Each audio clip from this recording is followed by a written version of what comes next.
Once upon a time, during a cold, snowy winter, a queen sat by her window, sewing.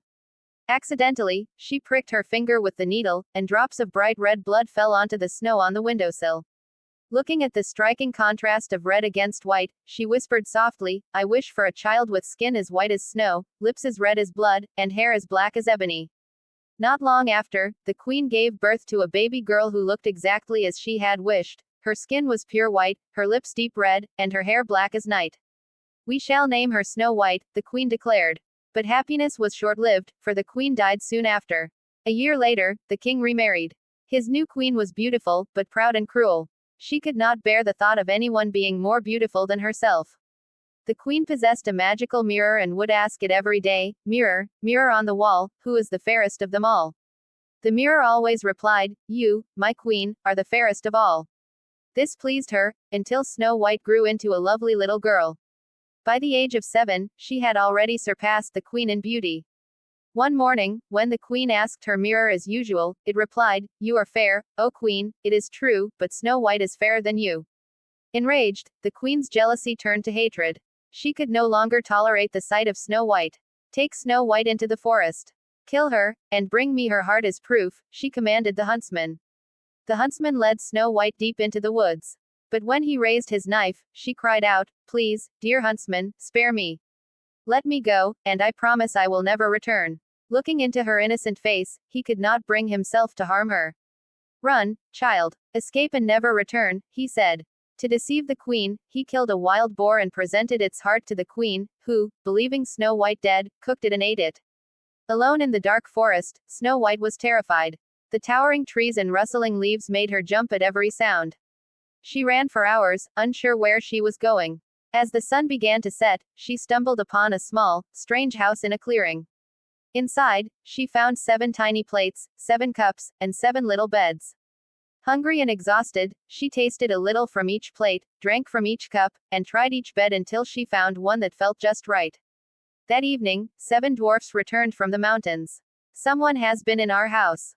Who has been sitting in my chair, drinking from my cup, eating from my plate, and sleeping in my bed?"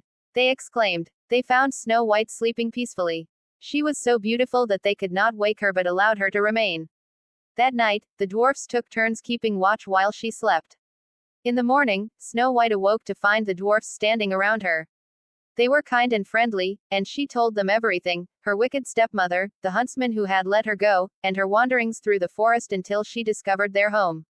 "If you stay with us and help keep the house in order, cooking, cleaning, sewing, you are welcome here. We will protect you," they said. Snow White agreed and lived happily with them.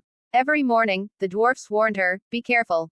Never let anyone in. Your stepmother will discover you are alive." Meanwhile, the queen asked her mirror again, "Mirror, mirror on the wall, who is the fairest of them all?" The mirror replied, "You are fair, O queen, it is true, but Snow White beyond the hills with the 7 dwarfs is fairer still." Furious, the queen disguised herself as an old peddler woman and traveled over the mountains to the dwarfs' cottage. Lovely laces for sale, beautiful ribbons. Snow White, thinking her harmless, opened the door and admired the lace. "Oh, how lovely!" she exclaimed. The queen, plotting, tried to trick her, but the dwarfs arrived in time to save her. "Promise us never to open the door to strangers," they warned. The next day, the queen returned in another disguise, this time with a poisoned comb. She tricked Snow White into using it, and the girl collapsed. When the dwarfs found her, they removed the comb, and she revived. Determined, the queen devised her most dangerous trick, a poisoned apple, red and white. Disguised as a farmer woman, she offered it to Snow White. "Eat the red side, I will eat the white," she said. But as soon as Snow White bit the apple, she fell to the ground, lifeless. The dwarfs could not revive her. For 3 days, they mourned, then placed her in a glass coffin on a mountaintop, keeping watch over her always. One day, a prince rode through the forest and saw the beautiful girl. "Please, let me take her with me. I will honor her memory forever," he pleaded. The dwarfs finally agreed. As his servants carried the coffin, they stumbled, and the piece of poisoned apple dislodged from Snow White's throat. "Where am I?" she asked. "You are safe now. Come with me to my castle. Will you be my queen?" the prince asked. Snow White smiled and agreed. A grand wedding followed. Snow White and the prince were married in splendor. The wicked queen, still thinking Snow White was dead, was invited. Before leaving, she asked her mirror, "Mirror, mirror on the wall, who is the fairest of them all?" The mirror replied, "You, my queen, are fair, it is true, but the new queen is fairer than you." At the wedding, the queen was punished, forced to wear red-hot iron shoes and dance until she fell, never to rise again. Snow White and the prince ruled their kingdom with kindness and joy. She never forgot the dwarfs who had saved her, and they remained her honored friends. And so, they all lived happily ever after.